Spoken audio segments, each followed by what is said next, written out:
Каждый день донорская кровь помогает тысячам людей.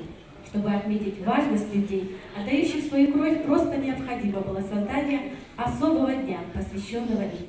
Этот праздник объединяет людей по всему миру. 193 государства отмечают сегодня День донора. В нашей республике акция началась еще с раннего утра. Желающие смогли сдать кровь в республиканской станции переливания крови. Ну а праздничная часть мероприятия, организованная Госфилармонией и Минкультом республики, была представлена песнями и танцами популярных артистов Ингушетии. Как тебе сейчас живется, песня моя, нежная моя?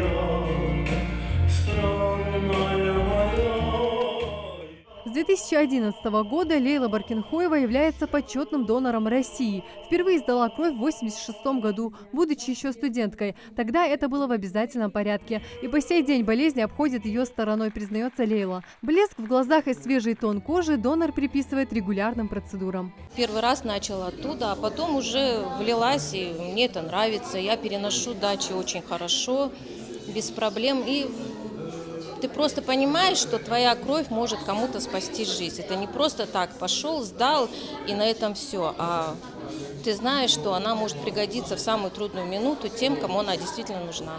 В связи с нередко случающимися авариями и постоянными оперативными вмешательствами в крови всегда есть потребность, утверждают врачи. И если бы не люди, которые регулярно сдают кровь, то невозможно было бы спасти столько жизней. Они формируют весь основной запас. Этот день призван говорить спасибо нашим донорам, доноры, которые сдают свою кровь для того, чтобы спасти наших больных. Сегодня, кроме того, что мы говорим спасибо, это и популяризация донорства среди населения, о том, чтобы напомнить, что можно приходить каждый день, сдать кровь и тем самым становиться в ряды доноров крови. Желаю всем крепкого здоровья и приходите к нам побольше, сдавайте кровь для того, чтобы мы могли оказывать качественную медицинскую помощь.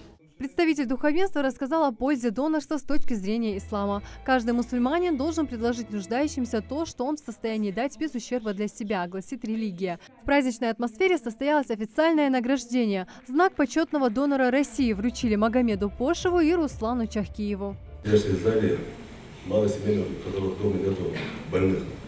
И человек, который не раз столкнулся с этой проблемой, понимает, какая это очень большая и важная помощь. И учитывая то, что мне так много времени осталось до окончания этого месяца Рамазан, хотелось бы воспроизводить активности для дачи крови нуждающимся. В 2017 году мероприятия в России проходят под девизом «Сдавайте кровь, сдавайте ее сейчас, сдавайте ее часто». Гостей в зале сегодня очень много. Если каждый из них хотя бы раз даст кровь, то цель мероприятия будет достигнута, считают организаторы. Марина Муталиева, Хаваш Гойгов, Новости 24.